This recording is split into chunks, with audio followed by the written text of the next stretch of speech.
Hello everyone, welcome back to the show. My name's Dan. This Exploder, you know the deal. Let's get into the topic.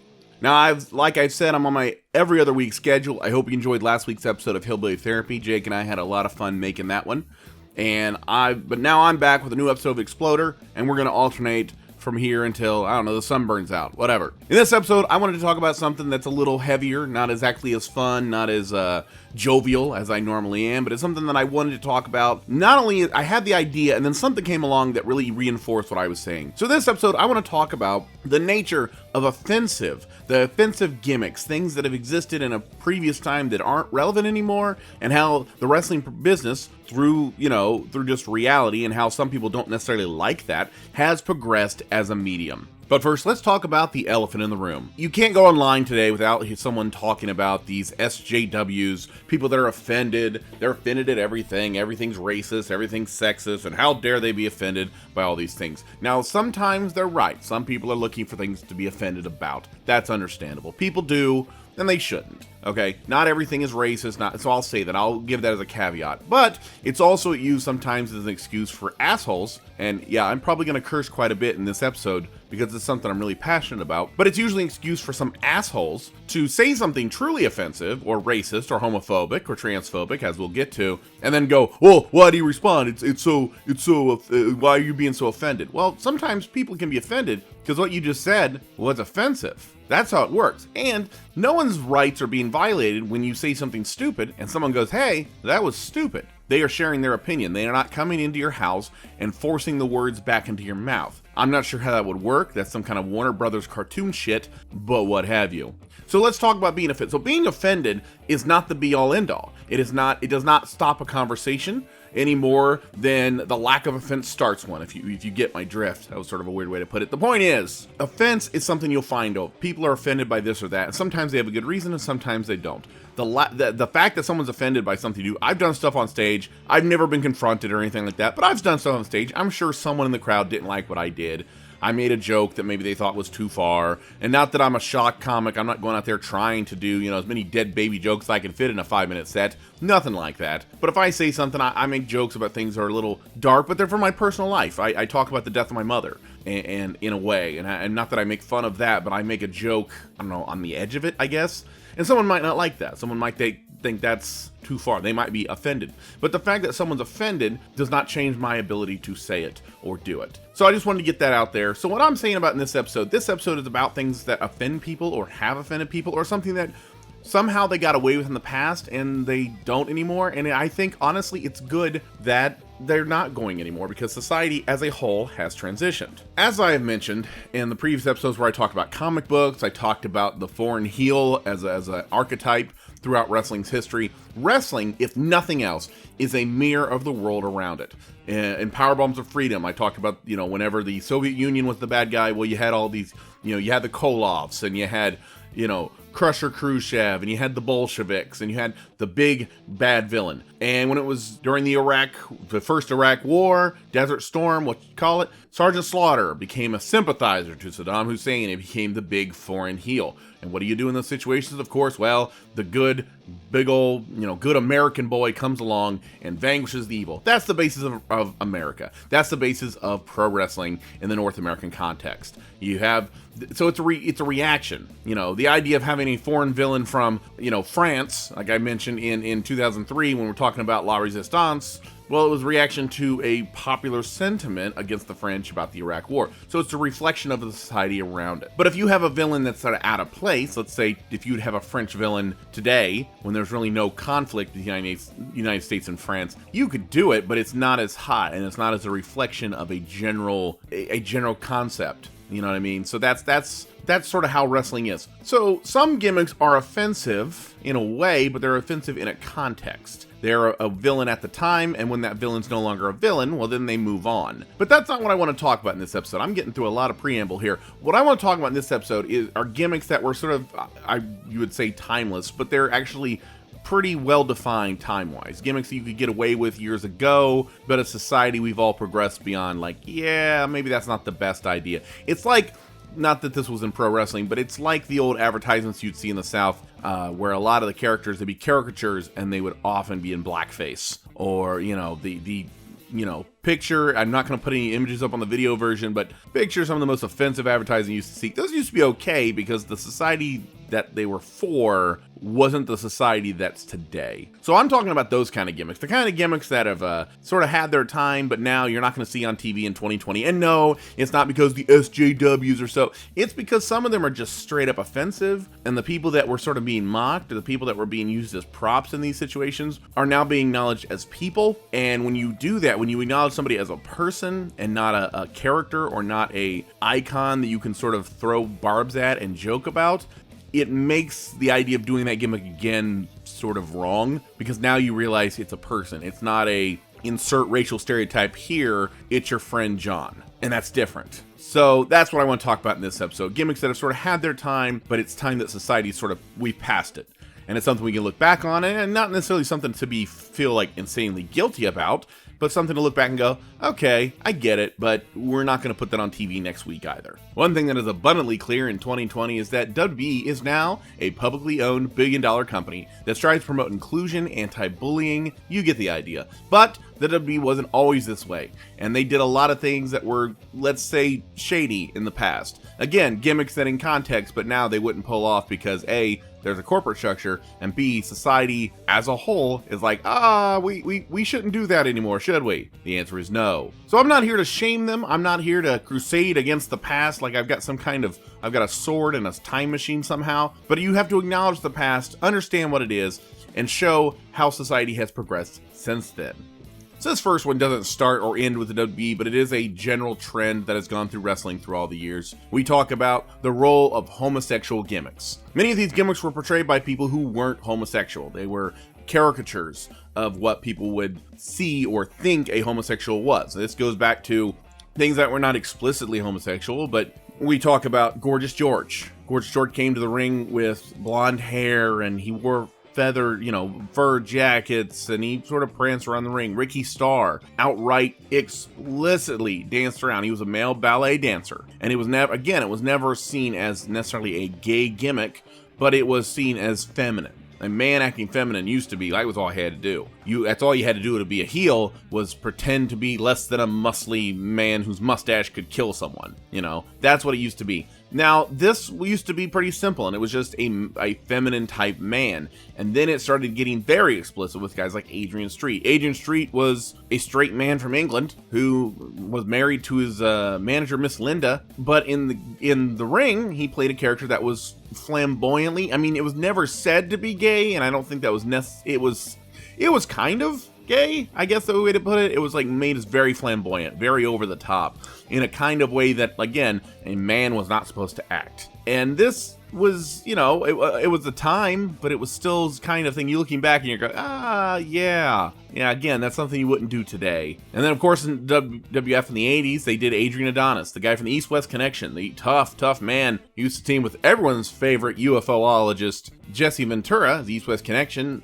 Would later had to put on a dress and had a thing called the Flower Shop, and was, clearly playing a homosexual transvestite type gimmick to make him a heel. And it was, and to be fair, he did it well. He did the gimmick itself very well, but yeah. And then there was a time where really none of that happened. It was sort of, okay, we've moved on. And then Goldust came along. Now, Goldust would become a very iconic character in a lot of ways, and I've covered that. I did a whole episode.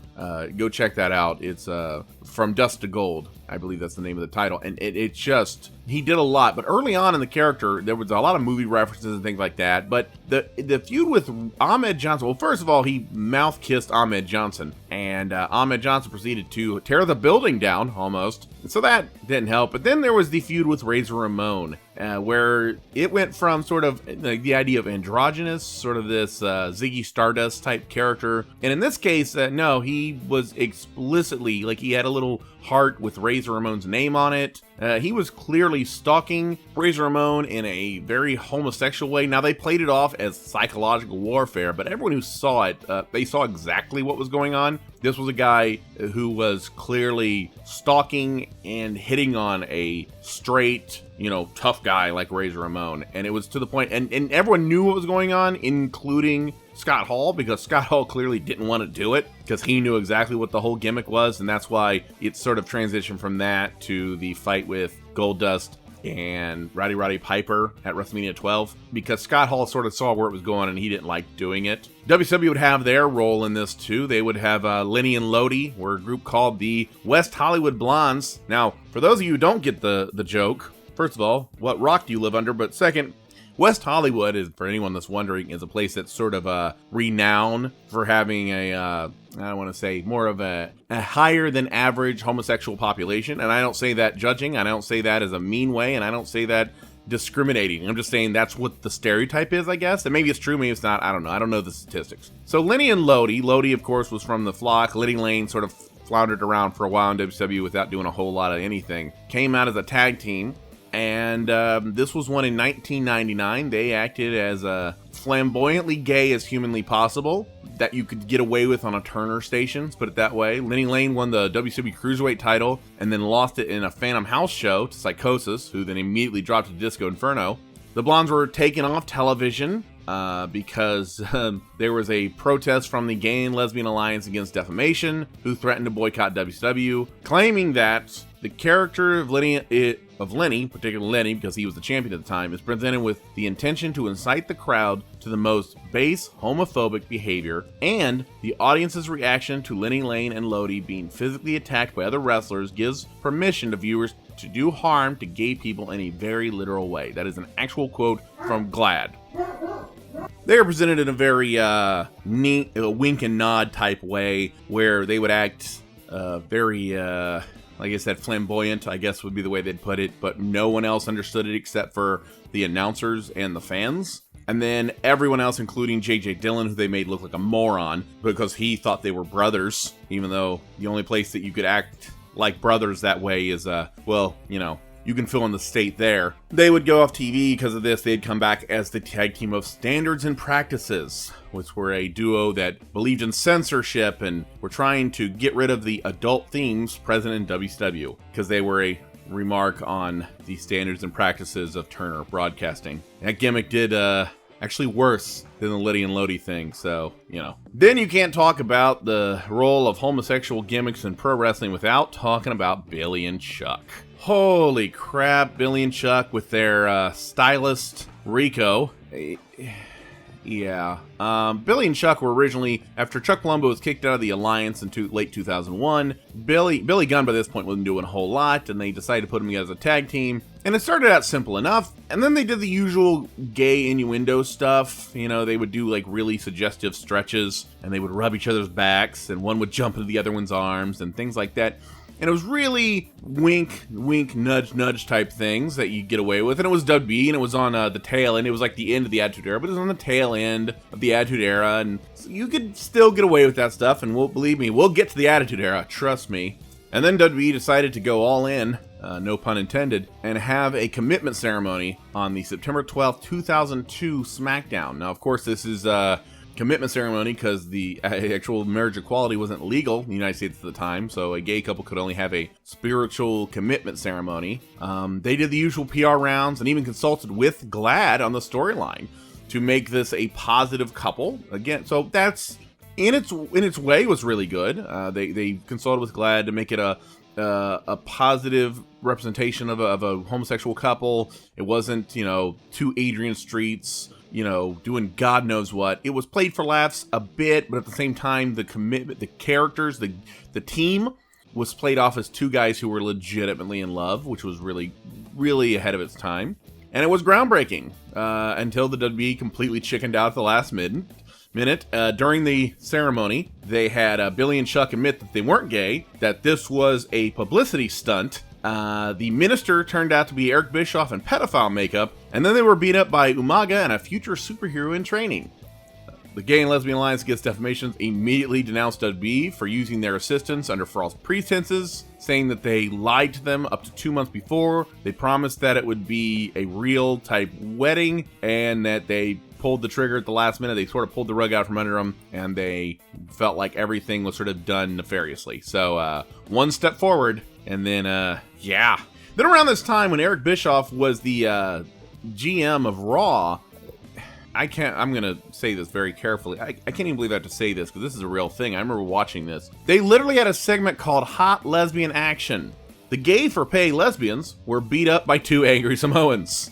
And this was after the Attitude Era. Moving on. When Orlando Jordan was let go by WWE because, well, they realized, holy crap, we employed Orlando Jordan? He ended up going to TNA because legally he had to. And Jordan, who in real life is bisexual, so he tells everyone, he decided to play a bisexual character in TNA. Now, I'm not one of those that says, why are they going to be in her face all the time? You know, your sexual orientation is not an issue for me one way or the other.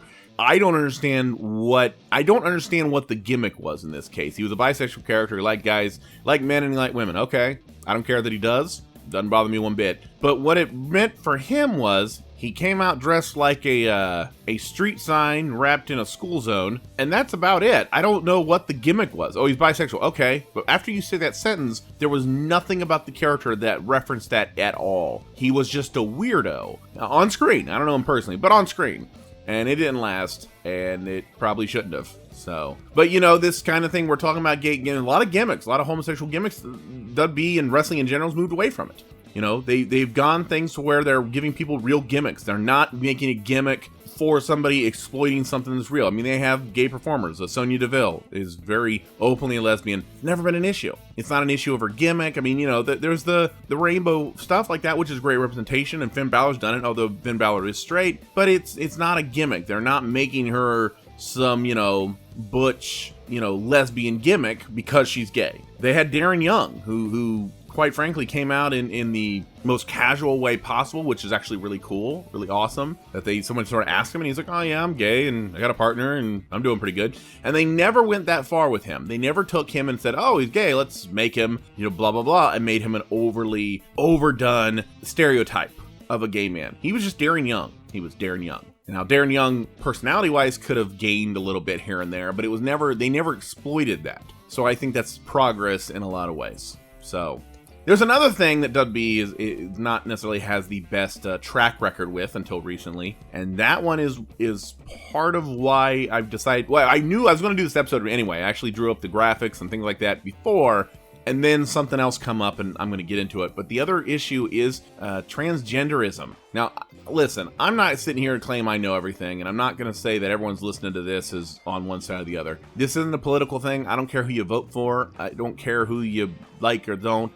Whether you're wearing a red hat or, you know, a blue thong. That was a weird way to put that, but whatever. I don't care what you like or who you like. That's not the issue. I don't make the show isn't political. It's not meant to be political. But I do believe in something where you just treat people like people. And I don't care what their issue is. I don't care whether you agree with this or that. Just treat people nice. Let them be. Let them live their life. Their life does not affect you one bit. So I'm going to get to that. So I'm going to hold off on that because that's going to be a rant. So I'm going to get to that. But the transgenderism did not have a huge role in wrestling for the longest time. It was just sort of, I don't know, they didn't understand it or it was just something they didn't do. WWE did it a couple times. Neither were good. After the Body Donnas, Skip and Zip, that were their names, were finally broken up with Sunny on TV, and Tammy Sitch went on to become famous, and right before Chris Candido ended up back in bingo halls, and Tom Pritchard was no longer named Zip, so good for him. The Body Donnas went out to find a new manager. The new manager went on a nationwide search. I can't imagine how big that nation they're talking about is, but whatever. They were searching for a new manager, and instead they found the right woman to play a role, a man named Jimmy Shoulders. Yeah, they decided to go the comedic route and have a man portray a female, and because their old manager was named Sunny, their new manager will be named Cloudy, Kloudi. I don't know. Of course, like I said, by Jim Heaney, aka Handsome Jimmy Shoulders, who was a really good friend of Chris Candido, an indie wrestler.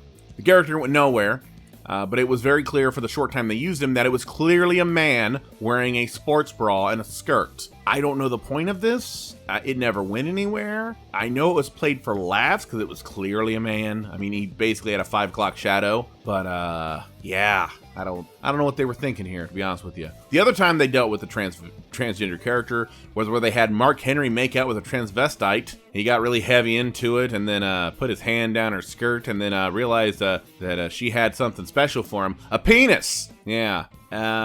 Which he realized and lost his damn mind, and a little bit of gay panic in there. I don't know what that was about. Yeah, that was the 2 times WWE dealt with a transgender character, and holy crap. right? Now, oh my god, here we go. Let's talk about this. The reason I was going to do this topic and then something else came up. Recently, former wrestling traditionalist, you know, the wrestling porn star Val Venis, aka Sean Morley, aka the guy who's doing probably Tommy Chong levels of weed right now, recently came out with this. I'm going to read it for those of you who aren't watching the video version, but if you're on the audio version. And this is a tweet, and he actually posted this on Facebook as well. WWE drops women's from the women's title. Quotation. No, they don't. They didn't. It was talk, but whatever. Impact makes a woman the world heavyweight champion. That's true. Tessa Blanchard is the Impact heavyweight champion. Like it or don't, that's just a fact. She is. And then AEW makes a man the women's champion. The wrestling world is not the same world I grew up with. Who the fuck are the insane social justice warriors with pencils and papers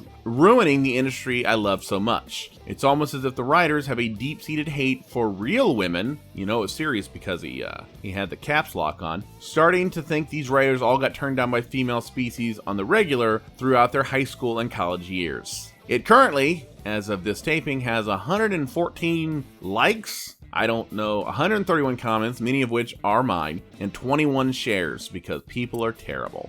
So let's talk about it. First of all, the women's title. There was talk about dropping the women's title from the WWE women's title thing. They didn't end up doing it. That was a rumor. Becky Lynch said something and it never went anywhere. So that didn't happen. So no. Impact, the World Heavyweight Champion for Impact right now is Tessa Blanchard. She won it from Sami Callihan.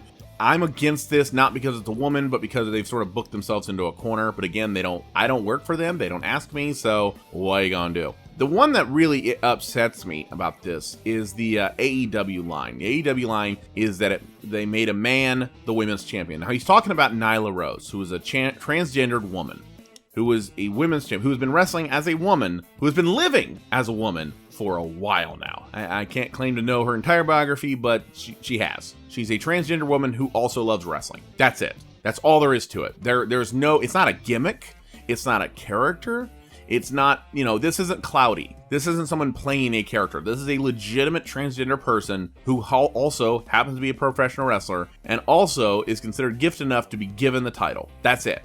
There's a long comment thread underneath this, and it's the same people I warned you about at the beginning of this episode. The assholes who use this as an excuse to complain about all the SJWs, which Mr. Morley does himself. But what I don't understand is, okay, first of all, let's talk about the irony of a guy who made a majority of his money as a gimmick where he was a porn star who also wrestled part-time, talking about the tradition of the business he loves. You're not Harley Race, okay? Nothing wrong with making money. Make your money. He did well with it, right? But this isn't Harley Race or Lou Thez coming out going, well, things are different. This is a guy who made his money at the raunchiest part of the business, where the biggest amount of change in gimmicks, in live events, in content, they went to TV 14 under a guy like Sean Morley. A guy like Sean Morley literally doing promos about his dick. He was Joey Ryan with higher amplitude. That's what he was. So it's a little different for him to talk about, oh, the business changed. Shut up. Just shut up.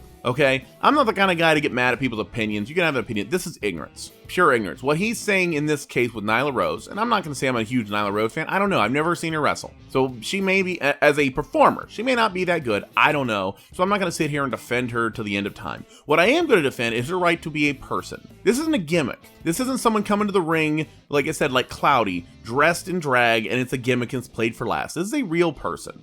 And the idea that you would disregard somebody, just disregard somebody's existence because you don't necessarily understand it. Sean Morley right now is smoking more weed than I think Rob Van Dam and Matt Riddle having a party at Randy Quaid's house. If Randy Quaid still has a house. I'm not sure if he's homeless or dead by now. But that's what we're saying here, okay? This guy is doing all these things. Now, I don't smoke pot. I don't do drugs. I don't drink. I don't do anything. I don't judge people that do. But to me, it's like, okay, you're living your life. You're doing your thing. Good for you. I don't fail to acknowledge you as a person because I disagree with XYZ. And what he's doing is actions. He's not made of marijuana. He wasn't born with a bong in his mouth, okay? Just because you don't understand somebody who's transgendered or gay or whatever, just because you don't understand it is irrelevant. So this statement here is straight ignorant. What he's talking about right now is straight up ignorant. He thinks that Nyla Rose is a man, and I'm sorry. First of all, if you say that and you understand it's transgender, you don't know the difference between gender and sex,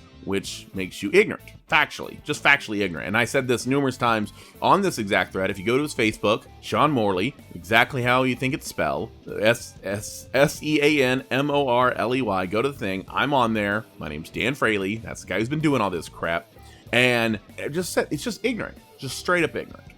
But the thing is, wrestling has progressed. Wrestling as a whole has progressed. Now, there may be a guy sitting there, blah, blah, blah, you know, something. And I'm not going to say I like every progress. I'm not going to say I like Joey Ryan flipping people around with his dick. I'm not a fan of it. I don't like it. I don't think it's wrestling. I think it's stupid. But the fact that Joey Ryan is a man, or the fact that Joey Ryan is a wrestler, the idea that he exists does not offend me. The idea that Sean Morley exists does not offend me.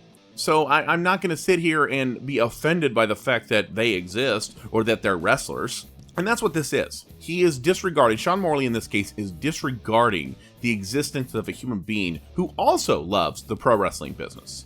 I don't think anyone's forcing Sean Morley to sleep with Nyla Rose.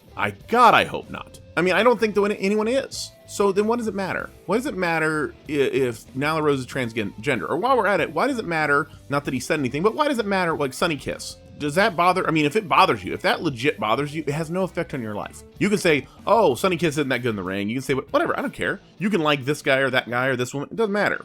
But when you say, like, saying stuff like that, it's just ignorant. So that's the thing. And I'm glad that most of the business has moved on. I'm glad most of the business, like AEW in particular, employs people that aren't necessarily the most, there are people that the business would have made fun of 20 years ago. I mean, we just talked about it. We just talked about WWE doing angles, and the whole angle was Mark Henry felt up someone who was a transvestite, you know what I mean? Or a transsexual, or however you want to, however it used to be put. That was a punchline. That was a joke. And now you have people that are openly transgender. And in real life, again, it's not a gimmick. They're openly transgender, and they're wrestling, and they're doing the best. They're doing their best, and they're wrestling, they're winning titles, and they're on TV, and they're being represented. And yes, if this is one of those things where if you think this is some kind of SJW rant, I'll be honest with you, I don't give a shit. If this is the thing that, for whatever reason, makes you not want to listen to this podcast anymore, that's okay. I'm not going to lose sleep over it. I don't got a lot of fans as it is. I know that. I think we're up to a little over 100 people on this thing, and I appreciate everybody who's on here, but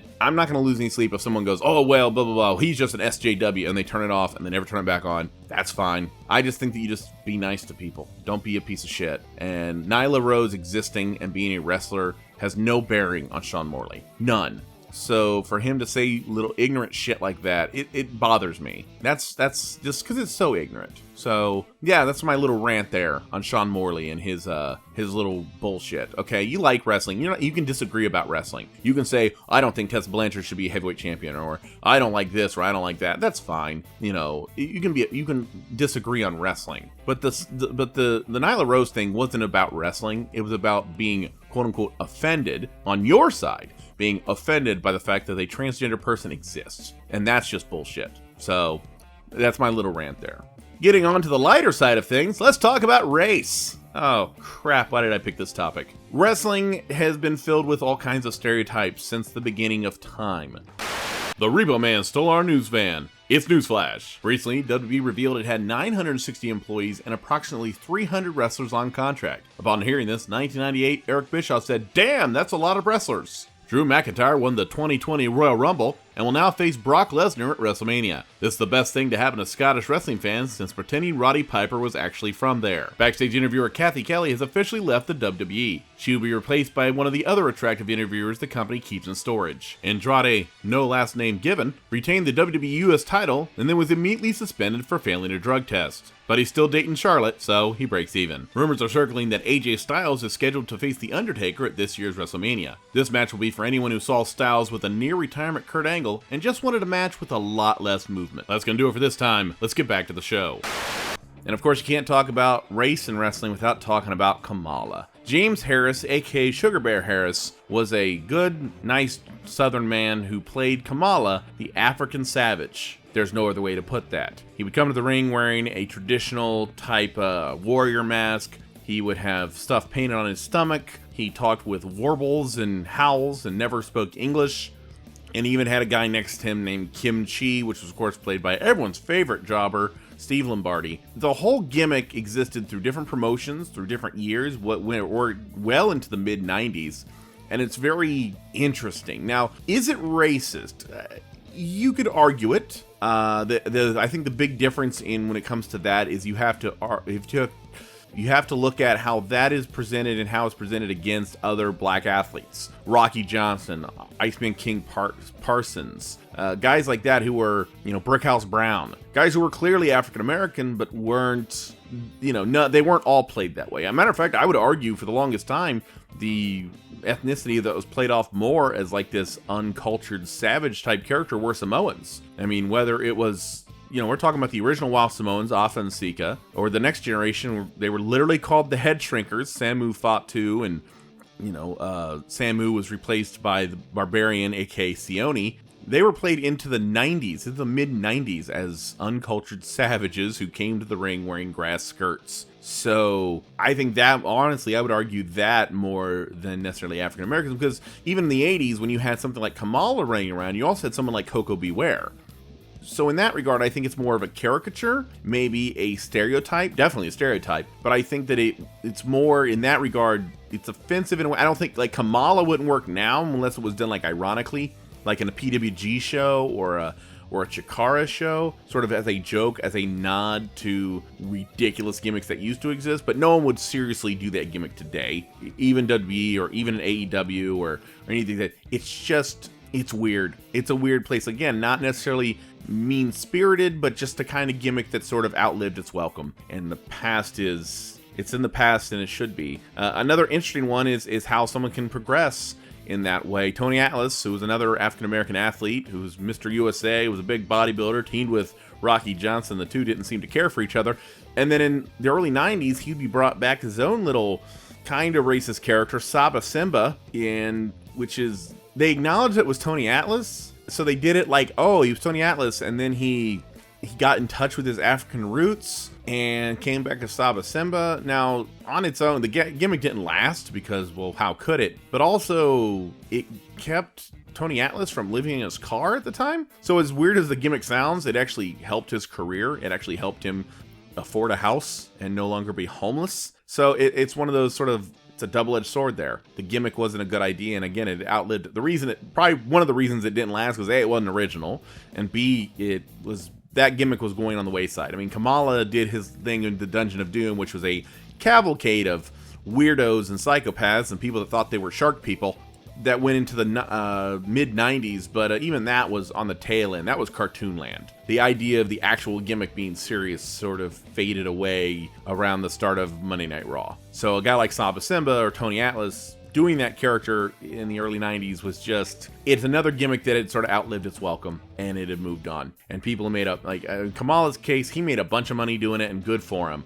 But it was something that we as society have sort of moved on from. So again, something to look back on, but understand that it was a different time, and I keep saying this, but it's true. It's time to move on. And then there's some things that are just offensive on a human level, not on a gender level, not on a sexual level, not on a race or a ethnicity or anything like that. They're just offensive just because you're a human being and you have emotions. WWE, for whatever reason, for a while there, had the worst reaction to death. And I don't mean like a gimmick death. I don't mean like killing Paul Bearer in concrete and then not killing him, but then basically getting rid of the character for a few years and then bringing him back and then locking him in a freezer and basically killing him again and blah, blah, blah, blah. I mean actual death. When a wrestler actually died, there have been occasions where WWE didn't treat it with the kind of reverence you would, considering one of your employees was literally dead. I bring this up because I want to talk about the death of Eddie Guerrero and how it played a role in the Randy Orton-Rey Mysterio angle heading into WrestleMania 22.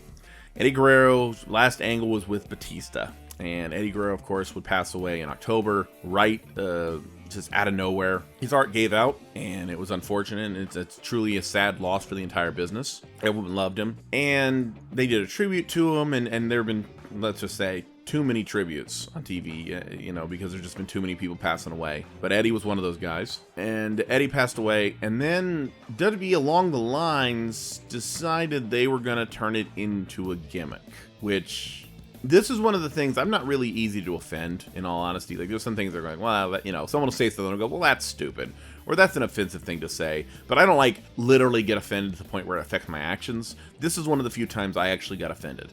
What happened was they had Rey Mysterio win the Royal Rumble. He went from #1 to win the whole thing, and it was this big thing. And the whole setup was for him to face Randy Orton at WrestleMania 22 and to win the title. Great. And they're doing it, and they're playing up the Eddie Guerrero thing, because the Eddie Guerrero and Rey Mysterio were connected for all those years through Mexico and all these different things. So it was a good way, sort of a tribute to Eddie. And if they left it at that, if they left that as he wins the thing and it's a tribute to his fallen friend Eddie, great. And then they just kept going. So then they decide they're going to make this an angle, and they're going to make the angle not about Randy Orton and Eddie Guerrero. They're going to make Randy Orton and Rey Mysterio. They're going to make the angle about Eddie Guerrero and his untimely passing. And there's a line. Randy Orton is using a line in a promo, and I don't know when it was, and someone would have to find the exact date. I don't remember the date, but I remember watching it, and this bothered me. And they're doing a promo, and Randy Orton's playing the perfect heel going into this, the big insurmountable heel that Rey Mysterio eventually beats. And he says the line, something about, when Eddie's looking down, Eddie's looking at you, he's not looking at you down from heaven, he's looking up from hell. And it was meant to be this guttural heel heat moment.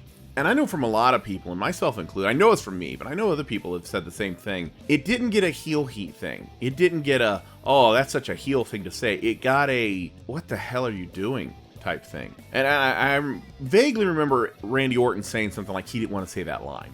But I don't know. I'm a human being. At the end of the day, I don't care if you're Vince McMahon or not. If something like that, and I didn't want to say, I wasn't going to say it. I wouldn't say that. That's the line, because that was a real guy. It wasn't a gimmick. You didn't kill off a character and then you're saying, oh, that guy sucks. Or this is a guy who legitimately died. And that line offended me on a base, guttural, human level. It offended me. I stopped watching SmackDown. I'm not lying. I'm not saying I watched it every week, but I watched it for a few years there. I watched it pretty regularly. And I heard that line. And again, it wasn't a heel heat like, oh, he's going to get heat for that. It was how dare they say that? How dare they use that for a gimmick, for a match? For one match, to use something that personal, knowing that they were going to employ his widow. I mean, they employed Vicky Guerrero as a character, and then they on TV, and they still at that time employed his nephew Chavo, and they would employ, they previously employed his brother Chavo Sr. And to say something like that, to say something so mean-spirited, something like that about someone who's legitimately dead, I stopped watching SmackDown, and I never picked it back up. And I'm not saying I've never watched SmackDown,